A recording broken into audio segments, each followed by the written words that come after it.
Hello friend, welcome back to my channel. This is Shubhronil Murali.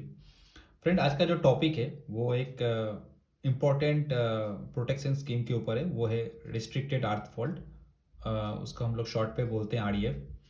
तो आज हम लोग इस वीडियो पे जानेंगे कि आरईएफ स्कीम क्या है, कैसे ये काम करता है, किस किस कंडीशन पे ये काम करेगा, और ये काम करने के लिए मतलब ये जो काम करेगा तो हमारा जो वाइंडिंग से या जो इक्विपमेंट से वो कैसे प्रोटेक्ट होगा। ठीक है ना। तो ज़्यादा देरी ना करके वीडियो को आगे लेके जाते हैं। मेक श्योर कि अगर आप मेरे चैनल पर नया व्यूअर हो तो काइंडली मेरे चैनल को सब्सक्राइब कर लीजिए और बेल आइकन को भी प्रेस कर दीजिए, क्योंकि ऐसे इंपॉर्टेंट टॉपिक के ऊपर जो वीडियोस हैं वो आते रहते हैं, तो उसका नोटिफिकेशन सबसे पहले आपको मिलेगा। तो फ्रेंड्स, जो आरईएफ है ना, ये इसका नाम से आपको मालूम चलता है कि रेस्ट्रिक्टेड अर्थ फॉल्ट है। तो स्पेसिफिकली कि एक ये तो एक अर्थ फॉल्ट है। तो अगर इसके सामने रेस्ट्रिक्टेड बैठ रहा है तो मतलब एक कुछ स्पेशल प्रोटेक्शन है, स्पेशल अर्थ फॉल्ट है।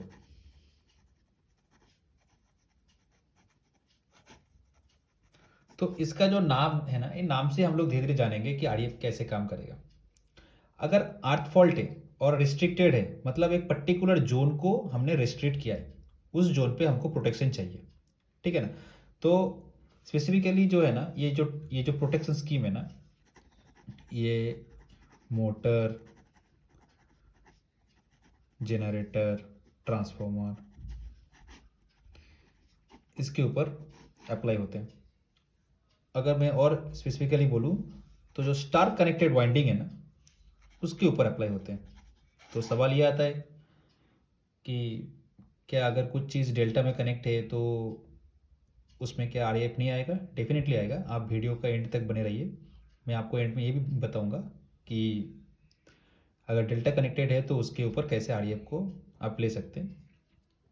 तो अभी जो डिस्कशन है ना, जो टॉपिक है ना, उस टॉपिक के ऊपर रहते हैं कि आरईएफ को कैसे हम लोग स्कीम पे लेते हैं, कैसे प्रोटेक्शन स्कीम को इंश्योर करते हैं। तो एक सिंपल सा पहले एसएलडी बनाते हैं, क्योंकि इलेक्ट्रिकल इंजीनियर को एसएलडी के अलावा कुछ समझता ही नहीं है।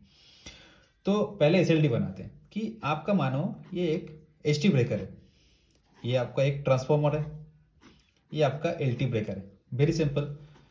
HT breaker, LT breaker, transformer.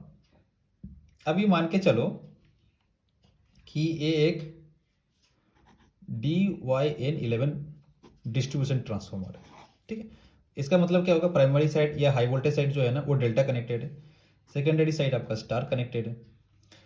तो अभी मैंने क्या बोला कि आरईएफ जो है ना, वाइडली स्टार कनेक्टेड जो वाइंडिंग हो ना, उसको पर्टिकुलर प्रोटेक्शन के लिए एस्टेब्लिश होता है। तो कैसे होगा? तो वो अब अभी हम लोग धीरे धीरे जानेंगे। ठीक है। तो लेकिन एक चीज़ मैं पहले ही बोल देता हूँ कि अगर आरईएफ ऑपरेट हुआ पर्टिकुलर ये जो जोन है ना, ये जोन को प्रोटेक्ट करने के लिए, तो दोनों ब्रेकर ही ट्रिप होना चाहिए, L T and H T. इसका मतलब है ट्रांसफार्मर को कंप्लीटली सोर्स से आइसोलेट करना है। ये दोनों ब्रेकर बंद हो जाएंगे तो आपका ट्रांसफार्मर सोर्स से आइसोलेट हो जाएगा। ठीक है। इसका जो एनसी कोड है ना, 64R बोलते हैं। इसका एक रिले का एग्जांपल देता हूँ, CAG CAC 14। ये बहुत ही वाइडली यूज होता है। तो मैंने पहले एक चीज़ को ड्रॉ कर लेता हूँ। अभी देखो, मैंने आपको उधर बताया कि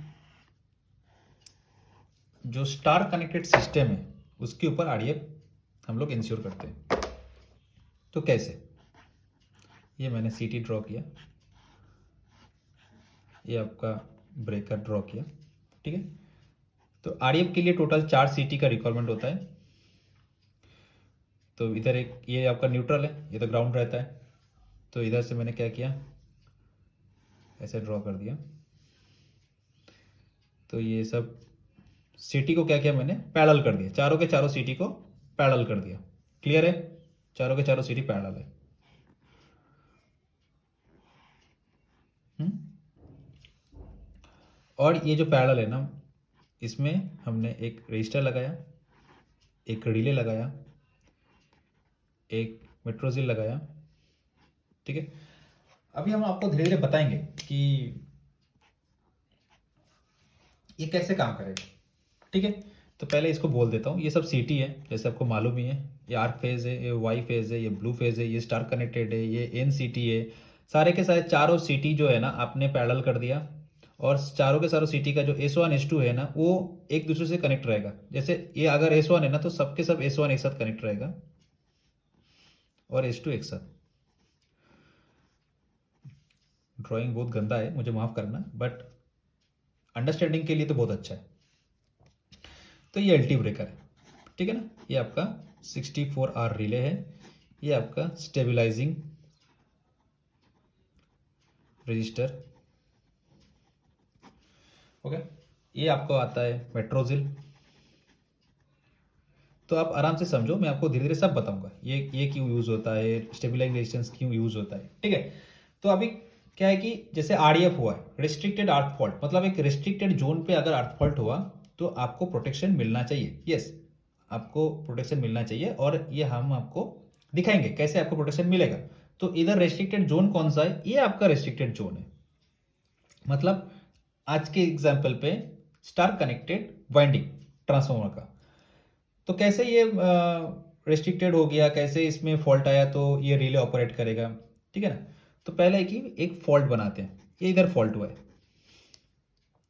तो जैसे आपको मालूम है कि अगर कोई सिस्टम में फॉल्ट आता है कि तो सारे के सारे करंट क्या करेंगे, फॉल्ट साइड में भागेंगे, क्योंकि फॉल्ट इंपिडेंस लोड इंपिडेंस से बहुत ही कम होता है, और करंट हमेशा लो इंपिडेंस पाथ को प्रेफर करता है। ठीक है, तो इधर से अगर फॉल्ट हुआ तो पहले क्या करेगा, ये जो फॉल्ट है ना, ये जो फॉल्ट करंट है वो एक क्लोज सर्किट बनाने का ट्राई करेगा, क्योंकि न्यूट्रल जो है ना एक ग्राउंड है, तो ये न्यूट्रल पाथ से थ्रू एक क्लोज सर्किट बनाने का ट्राई करेगा और फ्लो होगा। तो जो फॉल्ट करंट है IF, उसका डायरेक्शन न्यूट्रल का जो पाथ है उधर से ऐसे आएगा एज पर एरो। तो बेसिक इलेक्ट्रिकल तो सबको ही मालूम है, तो सीटी में करंट का डायरेक्शन क्या होगा, ऑपोजिट, IFN। ठीक है, करंट इधर फ्लो कर रहे हैं तो सिटी में S1 से S2 के साइड में फ्लो होगा। ठीक है, अभी क्या है कि ये ब्रेकर तो ऑन था, मतलब लोड पे था, तो अभी ये फॉल्ट अंदर हुआ है, जोन के अंदर हुआ है। ठीक है, तो अभी केस कौन सा चल रहा है, केस 1 चल रहा है, फॉल्ट इन जोन। ओके, तो इधर से भी करंट आएंगे, फॉल्ट करंट IF। ठीक है, इसके साथ दोस्ती बढ़ाने के लिए, तो इधर का सिटी का जो करंट फ्लो होगा वो ये सर्किट से होगा। क्लियर है, तो अगर ये सर्किट से हुआ तो अब देखो ये जो पार्ट, ये जो रिले 60R4, ठीक है ना, या 64R RDF रिले, वो क्या होगा, ये जो करंट है वो इधर से जा रहा है, और ये जो करंट है वो इधर से आ रहा है। ठीक है ना, और ये जो रिले का जो रिले कॉइल पे जो करंट फ्लो होगा वो क्या होगा, ये दोनों करंट का जो समीशन है वो फ्लो होगा। जैसे मैंने इसको नाम नहीं दिया था तो नाम दे देता हूँ, IF। ठीक है, तो ये जो करंट है ना, ये रिले में जो सेटिंग रहेगा करंट का उससे ज़्यादा ही होगा, 100% ज़्यादा होगा, क्योंकि ये तो फॉल्ट हुआ है, एक्चुअल फॉल्ट है। ठीक है, तो इसमें क्या होगा, रिले ऑपरेट होगा, LT breaker plus HT breaker trip होगा। ठीक है, ट्रांसफॉर्मर या ऑल्टरनेटर या मोटर पूरा सिस्टम से आइसोलेट होगा, और इंडिकेशन क्या आएगा, 64R REF रिले एनेबल्ड हुआ है, प्रोटेक्शन एनेबल्ड हुआ है, तो हमारा जो ट्रबल शूटिंग होगा उसी के हिसाब से ही होगा। तो केस 1 में आपको दिख रहा है कि अगर जोन के अंदर फॉल्ट हुआ तो कैसे फॉल्ट को कैसे ये रिले ऑपरेट होता है, और कैसे सीटी का जो करंट है वो कैसे फ्लो होता है। ठीक है, अभी हम लोग स्टडी करेंगे केस 2। क्या है कि फॉल्ट आउटसाइड ऑफ जोन, अगर अर्थ फॉल्ट हो भी रहा है और आउटसाइड ऑफ द जोन हो रहा है तब भी क्या आरडीएफ ऑपरेट हो जाएगा। तो अभी ये जो सवाल है ना, इसका आंसर अभी नहीं देता हूँ, आपको प्रूफ करके दिखाता हूँ। बहुत सारे बोलेंगे कि सर आंसर तो नहीं है, क्योंकि आप आरडीएफ बोल भी रहे हो। तो चलो देखते हैं क्या होता है। मेरा ड्राइंग बहुत ही हॉरिबल है भाई।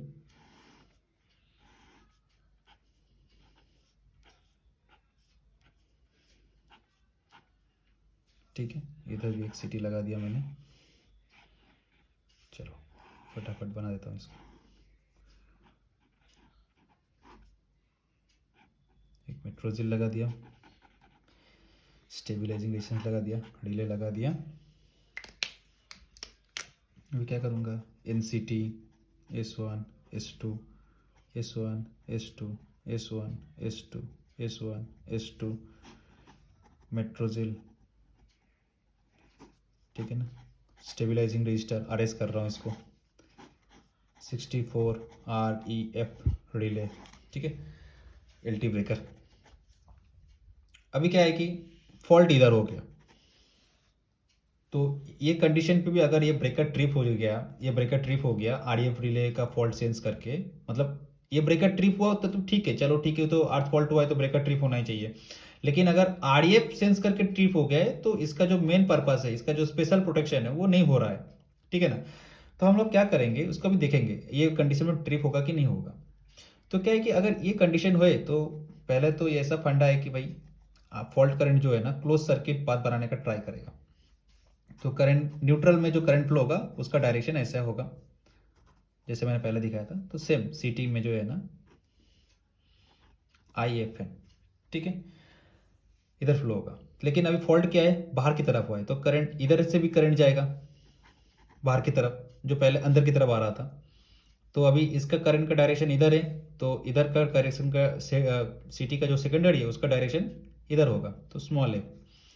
अभी क्या है कि ये जो करंट है इधर जा रहा है और ये जो करंट है इधर जा रहा है, तो रिले का जो कॉयल है उसके ऊपर जो करंट जाएगा ना, तो वो IF माइनस IFN होगा, जो कि 0 होगा या बहुत ही मिनिमम मिली एम्प्स होगा, ठीक है ना, क्योंकि ये एक दूसरे को कैंसिल कर रहे हैं, इसका डायरेक्शन ऑपोजिट है। तो ये जो रिले है ना 64 REF रिले ऑपरेट नहीं होगा, LT HT ब्रेकर REF के वजह से ट्रिप नहीं होगा। इस कंडीशन पे मैं आपको ये नहीं बता रहा हूं कि ब्रेकर ट्रिप नहीं होगा, ब्रेकर ट्रिप होगा, ACF से ब्रेकर ट्रिप हो सकता है, अर्थ फॉल्ट से ब्रेकर ट्रिप हो सकता है, लेकिन REF के वजह से LT HT ब्रेकर ट्रिप नहीं होगा। तो हमने ये देखा कि अगर जोन के अंदर फॉल्ट होता है तो ब्रेकर ट्रिप हो रहा है REF के वजह से, जो ये हमने ये किया डिराइव किया ब्रेकर ट्रिप रिले ऑपरेट। लेकिन ये कंडीशन पे जोन के बाहर फॉल्ट है तो ये REF जो है ना ये रिले ऑपरेट नहीं कर रहा है, तो REF के वजह से ये ब्रेकर ट्रिप नहीं होगा, ठीक है। लेकिन अभी एक है कि मैंने इधर एक ये दिखाया रेजिस्टेंस दिखाया, इसका क्या काम है, मेट्रोजिल का क्या काम है। तो एक छोटा सा और एक बार बना लेता हूँ ड्राइंग।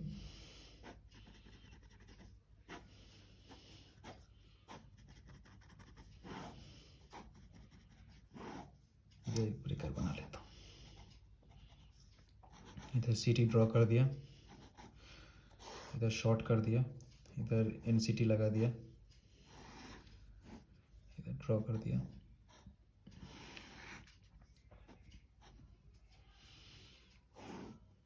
ठीक है, इधर लगा दिया, इधर मेट्रोजिल लगा दिया। अभी मैं बार बार नाम नहीं लिख रहा हूँ, अभी मैं इधर कर रहा हूँ S1 S2 S1 S2 S1 S2 S1 S2, ठीक है। इसको करता हूँ 64 REF, इसको करता हूँ RS, इसको M से डिनोट करता हूँ मेट्रोजिल, ठीक है। अभी क्या है कि मान के चलो बाहर फॉल्ट हुआ, ठीक है, और ये कंडीशन पे क्योंकि ये फॉल्ट जब होता है ना, ये फॉल्ट करंट बहुत हाई रहता है, किलो एम्स रेंज के ऊपर रहता है। तो ये फॉल्ट हुआ और इतना हेवी फॉल्ट हुआ कि CT सैचुरेट हो गया। मैंने क्या टर्म यूज किया, CT सैचुरेट। तो CT सैचुरेट होने से क्या होगा, CT का जो प्रॉपर्टीज है वो सब चेंज हो जाता है। तो CT सैचुरेशन क्या होता है कि आपको मोस्ट ऑफ द पीपल को मालूम है जो इलेक्ट्रिकल इंजीनियरिंग से बिलोंग करते हैं, CT सैचुरेट होगा तो CT का जो प्रॉपर्टीज है ना वो चेंज हो जाता है, CT का जो रेजिस्टेंस रहता है RCT वो चेंज हो जाता है, ठीक है ना। और उसमें क्या होता है कि CT का सेकेंडरी में ना एज पर थ्योरी करंट आता है 0, मतलब वो करंट को सेंस नहीं, मतलब हमको सेकेंडरी में कोई करंट नहीं मिलता है, लेकिन प्रैक्टिकल उसमें कुछ मिलियम्स मिलता है, ठीक है। तो अभी मान के चलो कि ये फॉल्ट बहुत ही हेवी है और ये सीटी सैचुरेट हो गया, ठीक है ना। तो ये सीटी अगर सैचुरेट हो गया तो ये सीटी का जो सेकेंडरी है, अभी फॉल्ट इधर फॉल्ट हुआ तो फॉल्ट करंट का डायरेक्शन इधर है, तो सीटी का सेकेंडरी में अगर सीटी सैचुरेट नहीं होता तो फॉल्ट करंट ऐसा फ्लो होता, लेकिन अभी सैचुरेट हो गया तो ये करंट जीरो है। तो कंडीशन में लिख देता हूँ कि सीटी सैचुरेट, ठीक है। लेकिन ऐसा है क्या कि ये कोइंसिडेंट हो सकता है कि ये सीटी भी सैचुरेट हो गया, लेकिन केस अभी स्टडी कर रहे हैं कैसे बेटर अंडरस्टैंडिंग के लिए या मैटर को कॉम्प्लिकेट ना बनाते हुए कि ये सीटी सैचुरेट नहीं हुआ। तो ये जो फॉल्ट करंट है इधर से फ्लो होगा इन सीटी, तो ये आई एफ है, तो इसका इधर से आई एफ एन, लेकिन इसका कुछ वैल्यू है क्योंकि ये सीटी सैचुरेट नहीं हुआ है। तो ये कंडीशन पे फॉल्ट क्या है, केस 3 जोन के बाहर है, लेकिन ये आपका जीरो है, तो इधर से जो करंट आ रहा है वो कुछ आएगा ही नहीं क्योंकि जीरो है, लेकिन ये करंट जाके इसको ट्रिप करा सकता है।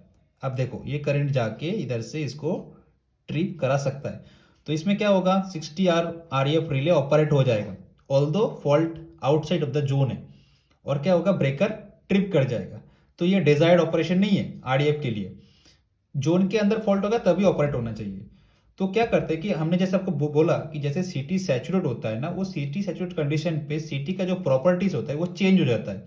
तो क्या होगा, हमने क्या किया सीरीज में एक रेजिस्टेंस को लगा दिया और इधर हाई इंपीडेंस, इधर एक जो इसका जो इंपीडेंस है ना ये जोन का बढ़ा दिया है। तो करंट क्या करेगा, इसका जो करंट है ना वो इधर से अब नहीं फ्लो करेगा क्योंकि सीटी सैचुरेट हो गया है, उसका 8 सीटी जो रेजिस्टेंस रहता है सीटी का वो कम हो गया है।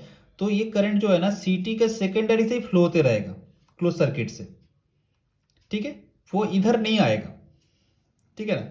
और अगर इधर नहीं आया तो ये रिले भी ऑपरेट नहीं होगा, ठीक है ना। तो ऐसे आरईएफ ऑपरेट नहीं होता है इस कंडीशन पे, इसीलिए ये स्टेबलाइजिंग रेजिस्टेंस को लगाते हैं। तो अभी नाम से आपको मालूम चल रहा है कि स्टेबलाइजिंग जो रेजिस्टेंस है उसका पर्पस ही क्या है, स्टेबलाइज करना। किस कंडीशन पे, अगर सीटी सैचुरेट हो गया तो वो कंडीशन पे अगर एनसीटी हेल्दी है और एनसीटी का जो सेकेंडरी करंट है वो आरईएफ से ना फ्लो करके आप जो आपका जो सीटी का जो सेकेंडरी सर्किट है उधर से, जैसे मेरा पेन आप देख रहे हो ना, वो इधर से घूमते रहेगा और आरईएफ ट्रिप नहीं होगा। तो ये केस बहुत इंपॉर्टेंट है अंडरस्टैंडिंग के लिए, ठीक है। और अभी अब क्या है कि ये जो मेट्रोजिल है ना वो क्यों लगाते हैं, ये एक नॉन लीनियर रेजिस्टेंस होता है। मैं आपको तो वीडियो बहुत लंबा हो गया है तो इसको थोड़ा ब्रीफ कर देता हूँ।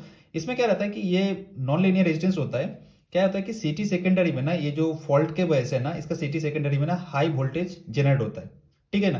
तो जैसे हाई वोल्टेज जनरेट हुआ है तो क्या होगा, ये जो रिले लगे होते हैं ना तो ये रिले खराब हो सकते हैं, ठीक है। ये न्यूमेरिक रिले होते हैं तो ये रिले क्या होता है खराब हो सकते हैं क्योंकि ये रिले इतना वोल्टेज झेल नहीं सकते, ठीक है ना। तो ये वोल्टेज ड्रॉप करवाने के लिए, मतलब ये प्रोटेक्शन के लिए यूज होता है कि जो आपका जो सिटी में जो सेकेंडरी में जो अचानक वोल्टेज हाई होता है फॉल्ट टाइम में, तो वो वोल्टेज को इधर ड्रॉप हो जाता है, ठीक है ना। तो ये कुछ मेटल ऑक्साइड का बना होता है, जिंक ऑक्साइड का ये रेजिस्टेंस।